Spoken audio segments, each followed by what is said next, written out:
Hello everyone, welcome to my YouTube channel. जैसा कि आप सभी को पता है IBPS RRB का नोटिफिकेशन आ चुका है और मैं आप सभी के साथ इस एग्ज़ाम के कुछ एस्पेक्ट्स ऑलरेडी प्रीवियस वीडियो में शेयर कर चुकी हूँ। तो इस वीडियो में मैं आप सभी के साथ exam pattern and exam syllabus share करूँगी, क्योंकि काफ़ी स्टूडेंट्स को कन्फ्यूजन होता है कि हम शुरुआत कहाँ से करें। तो इसका जो एग्ज़ाम पैटर्न होता है वो IBPS RRB असिस्टेंट और IBPS RRB स्केल 1 के लिए डिफरेंट होता है। मैं यहाँ आप सभी के साथ असिस्टेंट और स्केल 1 का exam pattern and syllabus share करूँगी। तो सबसे मेन डिफरेंस असिस्टेंट और स्केल 1 एग्ज़ाम में ये होता है कि जो असिस्टेंट की एग्ज़ाम है वो 2 फेजेस में होती है, that is preliminary exam and mains exam, because no interview is required in assistant. But scale 1 में preliminary then mains then interview process भी होता है। तो ये मेजर डिफरेंस है दोनों एग्जाम्स में। अब जो एग्ज़ाम का पैटर्न होता है वो दोनों एग्ज़ाम में बिल्कुल सिमिलर होता है, प्रीलिम्स का भी और मेंस का भी।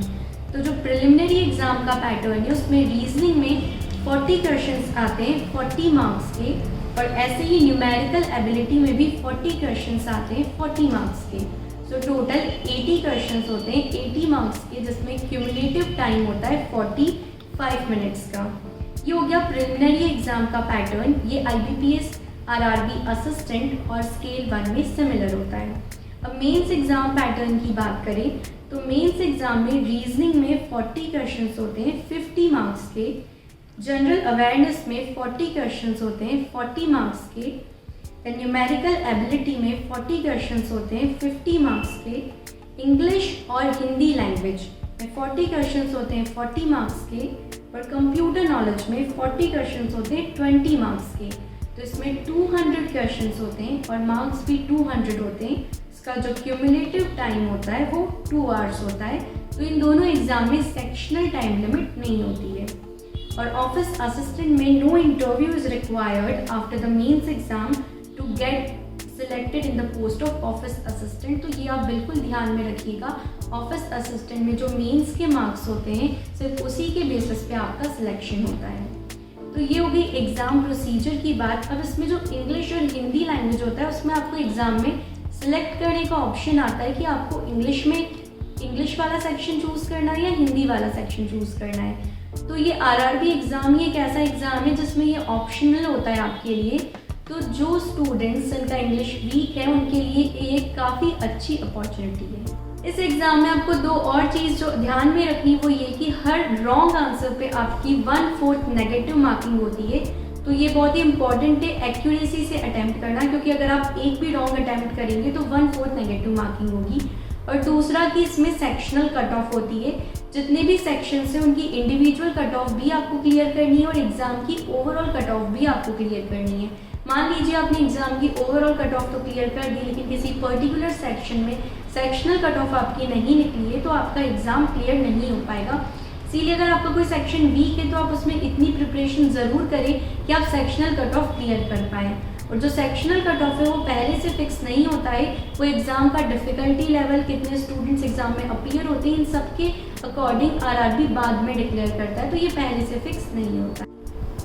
तो अब हम बात करते हैं IBPS RRB 2021 के सिलेबस की। तो हम शुरुआत करते हैं रीजनिंग से।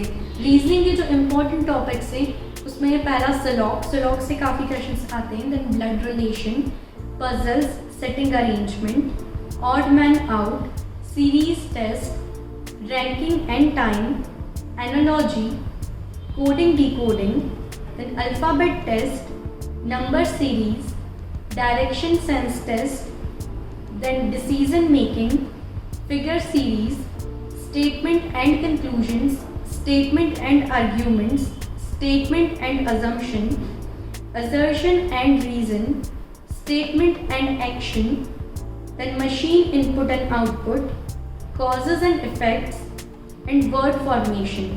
तो ये जो पूरा सिलेबस है ये प्री और मेंस दोनों का डिफाइंड है। इसमें कुछ टाइप के क्वेश्चंस प्रीलिम्स में आते हैं और कुछ टाइप के मेंस में आते हैं।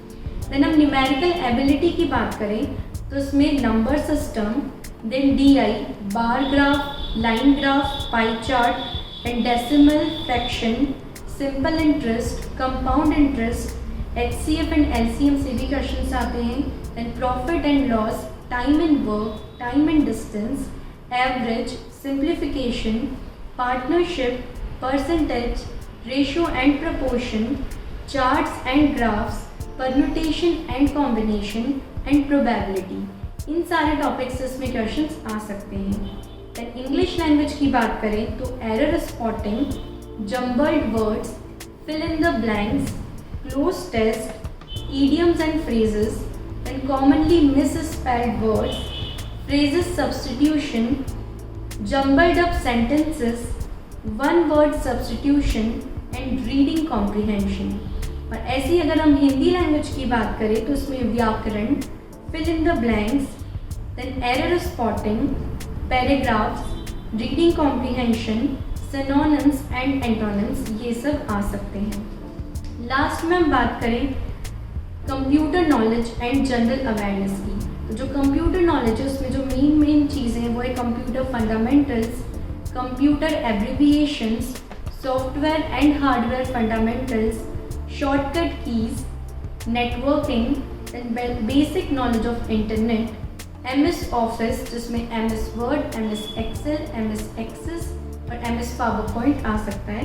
Then history of computers, database, security tools, future of computers, virus, hacking, computer languages and input and output devices, इन सभी टॉपिक्स में से क्वेश्चंस आ सकते हैं। जनरल अवेयरनेस की बात करें तो current affairs, national and international, then countries, capital, currencies, Indian and international economy, banking terms, questions related to RBI, books and authors, monetary and fiscal policy, repo rate, reverse repo rate, then social function of banks, United Nations Organization, marketing, awards and honors, sports, finance, agriculture and history of banking।